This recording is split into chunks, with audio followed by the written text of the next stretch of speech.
Yo con Estefan tuve una enorme amistad con muchísimo respeto. Y quiero decir algo, que por primera vez lo voy a decir a la prensa, porque se me ha dicho de todo. Estefan, el día que lo acompañé al aeropuerto, me pidió matrimonio antes de irse. Y le dije que lo pensaría. Bueno, lo cierto es que pasó un año, pasaron 2 años y bueno, desistí, no tomé la decisión. Pero fue de ese tipo de persona muy respetuosa conmigo. Esto no fue como se conoce, una cuestión pasional, ni mucho menos. Sí, es una de las personas que más sufrió, lamentablemente, el hambre, la desidia, pero si no hubiera sido por Estefan, el buque nunca se hubiera vendido.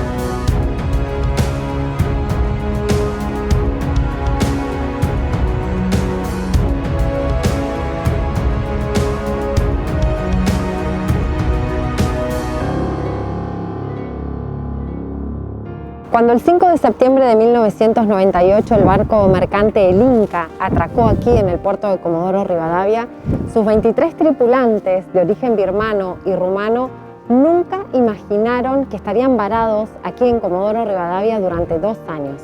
En ese momento el barco transportaba unas 14.000 toneladas de azúcar y un desperfecto en el motor los obligó a pedir ayuda a prefectura.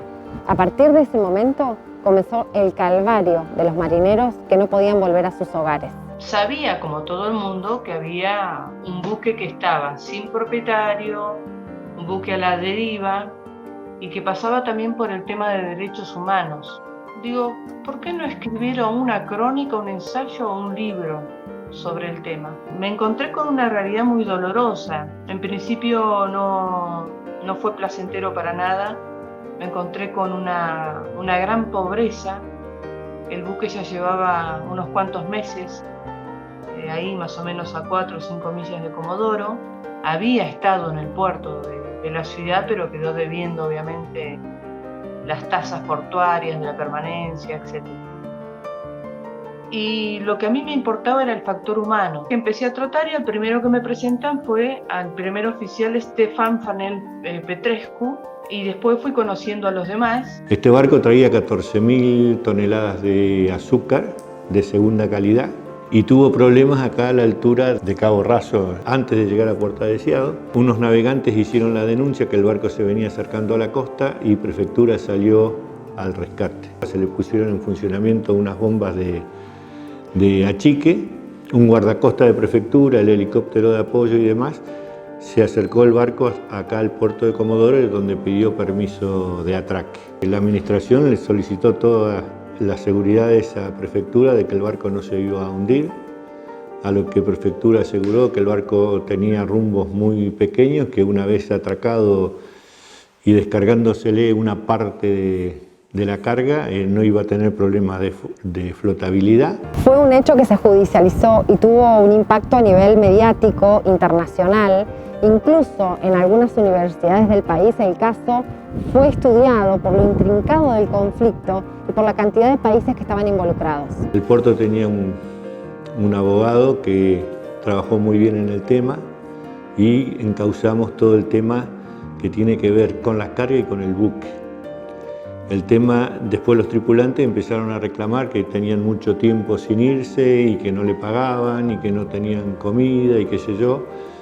Bueno, se empezaron a hacer diversas presentaciones de distintos tipos y bueno, y ahí actuaron varios abogados locales de acuerdo a los sectores. La agencia tuvo que tramitar toda la documentación para que suban y bajen, que se consiguió, pero estaban arriba del barco porque lo usaban de hotel.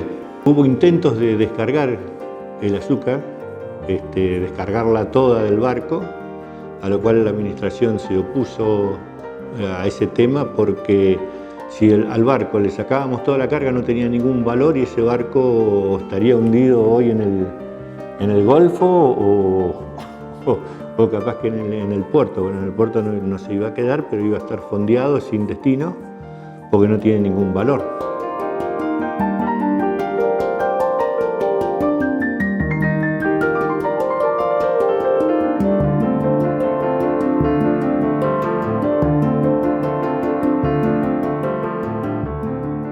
Nadie reclamaba al El Inca, tampoco nadie se hacía cargo de su reparación. y los tripulantes vivían con la ayuda solidaria de la gente que les acercaba víveres para poder subsistir. Muchos se refugiaron en el alcohol, como el capitán. Después estaban las peleas entre los rumanos. En lo que pudimos ayudar a Stefan, lo ayudamos. El trato con los demás era diferente, era difícil más bien, ¿no? Porque decían, ahí va la novia del primer oficial, la que decide todo y se queda con la comida. Si bien recibieron algo de ayuda, yo creo que lo que más recibieron fue repudio, porque la gente los juzgaba muchísimo. No se fijaron que era una situación humanitaria, no intervinieron muchos organismos de derechos humanos o situaciones similares como para protegerlos. Ustedes eran amigos, sin embargo él cuando se fue te pide matrimonio, eso significa que estaba enamorado de vos, Marina. Sí, me puso la piedra, un lapislázuli delante de mi mamá y bueno, ya está, lo que pasó. Uno se puede arrepentir con los años, pero las cosas fueron así.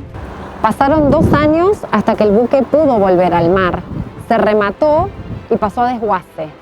Algunos de sus tripulantes volvieron a sus hogares y otros decidieron quedarse aquí en Comodoro. Lo pusieron en marcha al El Inca, lo pintaron todo, lo rebautizaron Celín. Recuerdo que había muchísimo viento en esa época y bueno, partió. Y el inglés me dijo, si yo quería, podía ir hasta la India al desguace. El día que se llevaron el barco, bueno, hubo que rematarlo. Y vino una agencia de Buenos Aires a comprarlo. Tuvo otro contendiente de acá de Comodoro, fueron entre 2, pero se resolvió.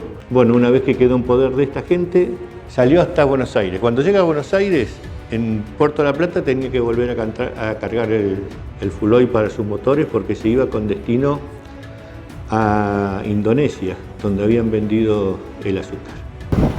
Marina despidió a su amigo Stefan y salvo algunos contactos posteriores, nunca más tuvo noticias de él.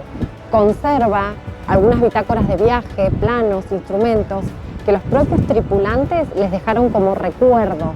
Además escribe el libro con la historia del El Inca, que es en definitiva el libro de su vida.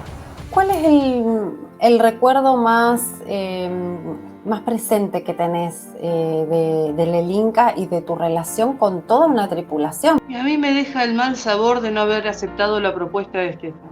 Te digo la verdad, yo creo que fue un error de mi parte, pero bueno, en esos momentos tal vez yo era más joven, no sé. Yo ahora soy una mamá, voy a ser abuela. El recuerdo más fuerte yo creo que fue cuando me saqué la foto con el Celín, que ya no era el Inca. Y dije, bueno, se va el buque y se va un montón de historia y creo que ese fue el momento más bien triste, ¿no?